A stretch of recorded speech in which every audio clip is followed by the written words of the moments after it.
Right now, I'm in what I would call a waiting season. And honestly, waiting on God is not hard, but waiting well is definitely worth it. So today we're talking about how to wait well, what I'm doing currently to wait well on the Lord. And if you're in the midst of a waiting season, hopefully these tips can help you too. So let's hop in. Hey y'all, what's up? And welcome back to my channel. Thank you guys so much for being here. If you're new, what's up? My name is Andrea. If you are returning, thank you for being here. I'm so happy you're here and you continue to come back. Like I said, being in a waiting season is not necessarily easy, but it is. If you wait well, it can be worth it. Now, y'all, my lighting is changing, so if it gets super bright, just bear with me, okay? So anyway, here are a few ways that I have decided to, let's back up. Okay, because I was gonna say a few ways that I've decided we're gonna jump into the tips. But before we even jump into the tips, here's why waiting well on the Lord is so important. Because there's different ways you can wait on the Lord. You can wait upset, you can wait anxiously, you can wait all types of ways on the Lord, but I'm deciding to wait well on the Lord and to wait truly for Him. Okay, that doesn't and I'm going to explain what waiting really means, because it does not mean staying still or staying stagnant, if that makes any sense. Waiting well means so much more than that. So that's why I'm deciding to wait well, just because also I've tried to wait before and I waited wrong and it was just a mess. Okay. So lesson learned, okay? There's a phrase of lessons in life will be repeated until they're learned, and baby, that lesson is learned. Check. Done. So anyway, let's jump into the different things that I'm doing right now in this season to wait well on the Lord, okay? Let's jump in. So right now, I found it so important to be sure I'm spending time with God. I am waiting on the Lord by being in His presence on a consistent basis, okay? So if you guys follow me on Instagram, if you've seen it over on YouTube, I started back my 30 for 30 challenge that I'm doing with you all. I was gonna do it by myself, and I was like, you know what? Let's bring my girls along, okay? So we're all doing a 30 for 30 challenge right now. And if you have not joined us, there's still time, because surprise, surprise, we're gonna expand it into June. However, 30 for 30 is just simply spending 30 minutes of quiet time a day for 30 minutes straight, okay? So it's 30 minutes of quiet time is just 30 minutes of quiet time alone with God, okay? So if you wanna join us, come over. I'll put the link on the screen and then down below in the description box for you guys. It's just a community of women who are getting together and deciding to prioritize God and put God back in the rightful place in our hearts. And so spending time in His presence through the 30 for 30 challenge that we started in May has been amazing, okay? And honestly, it's something that I'll probably keep going, just because I want to. The whole point of me starting this challenge is so that I am making it a habit of spending time with God, and also a discipline, and not just something where I do it if I want to do it, right? It's like, no. Like, this is something that is absolutely mandatory for our walk and for our lives with God. Like, I'm asking God for direction, but not spending time with Him. How does that work? Make it make sense. The math is not mathing there, okay? So for 30 days straight, we have decided, and we are dedicated to spending 30 minutes of quiet time with God a day. So time in His presence has helped me so much, and has helped so many of you guys too. I've seen it inside of the Facebook group. So that's number one, is deciding to spend time in His presence and just spend time with God as my best friend and as my Father, you know?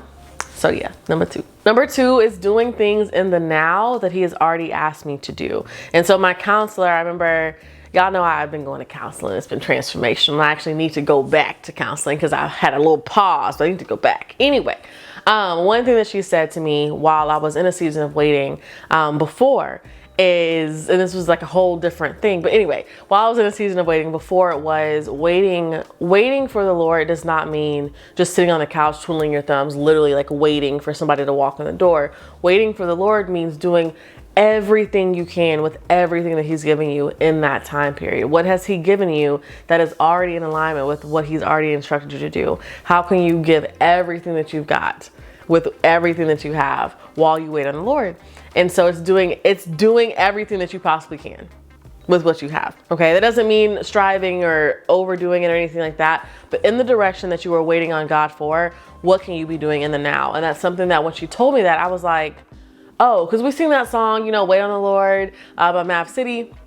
And Like I will wait on you and all these things. And it's like, well, what does that even mean? Like, does that mean we're just sitting here waiting to hear God's voice? Does that mean we're sitting here, like twiddling our thumbs? Does that mean we are sitting here being still? It may, but there are a lot of times, like for me, that it's meant, no, there's action that you needed to be taking in the direction that you're praying for. Like waiting well just means that I'm going to do everything with what you've already given me, God, to show you how grateful I am, how thankful I am, how appreciative I am of everything that you've already blessed me with as I'm waiting for the next level. So anyway, that's something that she said that really transformed me and helped me. So even in this season right now, as like one of the waiting seasons I'm in is like, I feel like I am so ready, y'all, for the next phase of my life in terms of like getting married and having kids and like all the life things, right? Like that is a part that I am waiting in faith for God on, and making sure I'm making the right decision whenever it comes to dating and all of that. And so I talked about this in a past video, so I'll try to link that if I can remember.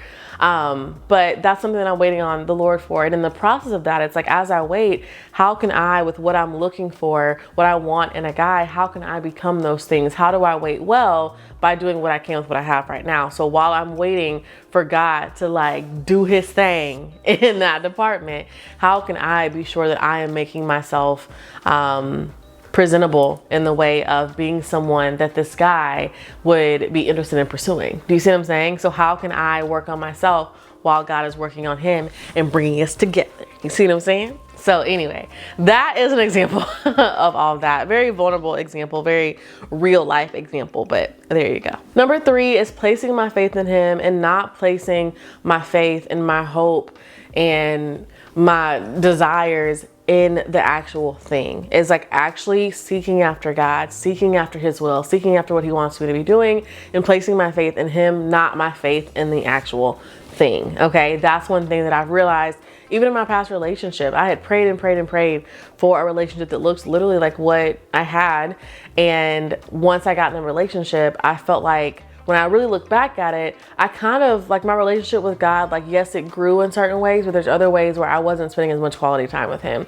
It was like, okay, God, you gave me what I wanted. Bye. Like, and that's just not the vibe. You know what I mean? And that's like in all types of things that we've done as well. And so just staying in constant communication with him and keeping my hope and my joy and my peace and like all those things in God, okay? And not in the actual thing, okay? Because then that can become an idol in your life, like marriage or kids or that career or that business that you have or whatever. It can become idols in your life rather than God being on the place of your heart that he deserves to be in. So placing your hope in God, placing your faith in God and not the actual thing. Number 4, the other thing that I've been doing is focusing on the now and allowing God to deal with the present. God is dealing with the past, present, and now, or past, present, and future. But all I'm saying is me focusing on the now. One thing, I saw this on Instagram and I was like, ooh, I love that. It was like, if you're in a waiting season, whenever that thing arrives, don't let it find you waiting. Let it find you living. And I was like, yes, that is so good. So many times we're like, Lord, I want this, I want this, I want this. And yet you're like totally missing everything that's right in front of you. Like if I told you guys to look around my room and find all of the black things that you can possibly find. Okay, ready? 3, 2, 1, go. Okay, time's up. So then if I ask you, okay, how many gold things did you count?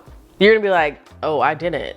You know what I mean? And like, yes, now you can count the gold things, but you didn't even look at the gold things because your mind was on the black things. And so if we walk through life only focused on the one thing that we're looking for, we're gonna miss all the other things around us. And so for me, it's like really enjoying everything that God has placed in my life at this moment. The relationships he has blessed me with, the friendships that he has blessed me with. I am so beyond thankful for my freaking relationships that he has blessed me with, for my equipment, for my family, for my job, for like the financial like freedom that he's given me, all the different things that I am so grateful for. As I'm still waiting in this season, I have to focus, and I choose to focus on everything, not just the thing that I'm actually waiting for. Because like, what is the verse? Hope deferred makes the heart sick, but longing fulfilled is the tree of life. So hope deferred makes the heart sick. Instead, why don't we focus on the things that are like, there's hope and there's love and there's joy all around us right now. So like focusing on everything that is literally in front of us, that is all around us, as we are waiting well for that thing to show up, as we are putting our faith in God And then once that thing shows up, it's gonna find us working and living and doing the things that we wanna be doing that makes us happy. So there's that. So now I wanna know, what are you waiting for? Comment it down below in the comment section. I would love to partner my faith alongside of yours and my prayers alongside of yours and pray for whatever it is that you're waiting for, and pray for you as well, okay? As well as not just me praying, but the whole community praying for you, okay? So put down below what you are waiting for, and then also feel free to pray for somebody else in the comment section, okay? I love you guys. I'm gonna back up this video was helpful. Let me know by giving it a thumbs up. If you have not subscribed, I know this is a lot of call to action. If you have not subscribed, be sure to come join the community, come join the family here on my channel. I would love for you to join us. And so anyway, you guys, I love you to the moon and back, and I will see you guys in the next video. Bye.